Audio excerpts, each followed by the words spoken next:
This is a Swede Speaks.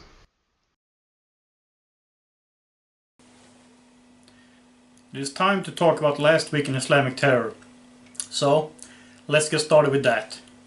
On Monday, April 30th, 2018, there were 40 dead and 61 injured. And those were: in Khost, Afghanistan, a BBC journalist was shot to death by religious radicals.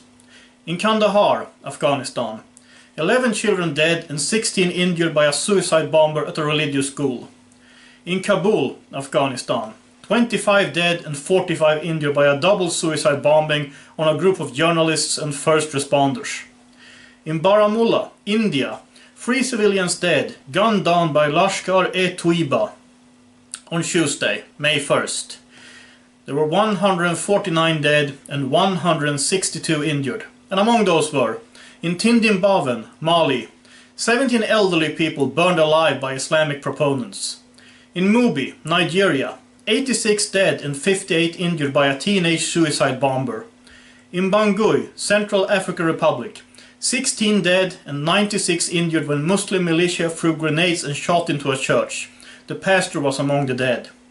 On Wednesday, May 2nd, there were 35 dead and 35 injured. And among those were, in Adamawa, Nigeria, at least 15 dead when Miyetti Allah set fire to 4 villages.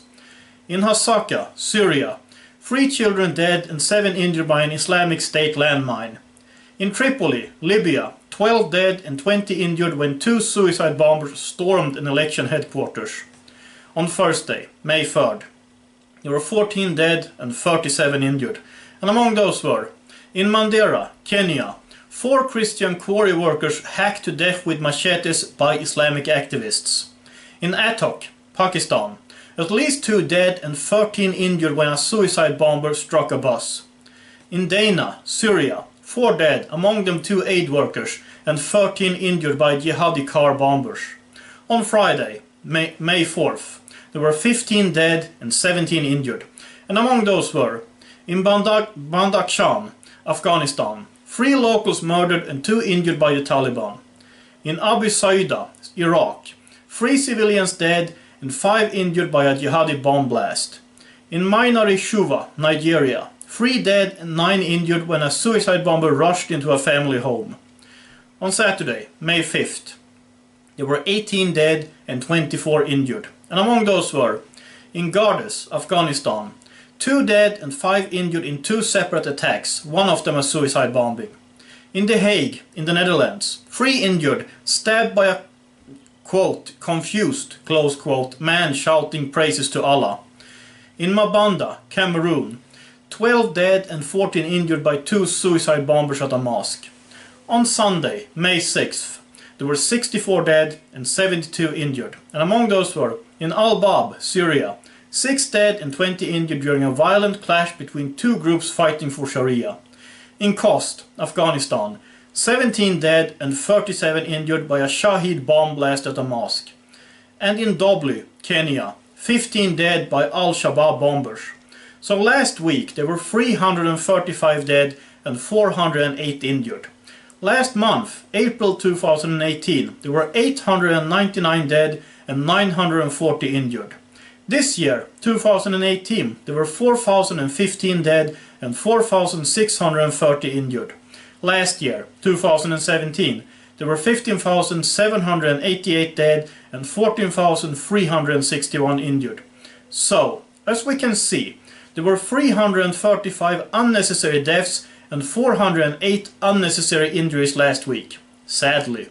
And they are all related to Islam. Islam creates problems in the West. Islam creates problems in the East.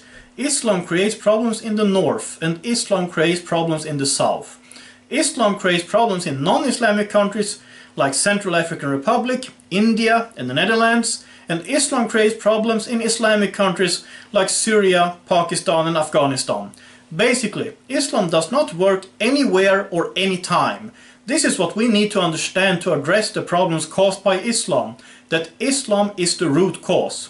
And Ramadan begins soon, on May 16th. Last year, Ramadan was very violent. I fear that will happen again this year. I intend to make a new episode of Last Week in Islamic Terror next week, Sadly, there has already been some Islamic terror this week. And that's what I have to say about this right now. I would like to thank everyone who supports my work. And if you like what I do, if you think what I do is important, please consider sending me $1 or $2 or 10 or 100. That's always greatly appreciated. And please, keep me in your prayers. Check out my live stream tomorrow, Thursday, May 10th, at 1 p.m. Pacific Time, 2 p.m. Mountain Time, 3 p.m. Central Time, 4 p.m. Eastern Time, 9 p.m. Western European Time, 10 p.m. Central European Time, 11 p.m. Eastern European Time, and midnight, further Eastern European Time. In my live streams, I talk about recent news and connect with my audience. Well, with you. So check out my live stream, please. Until next time, have a nice day and God bless.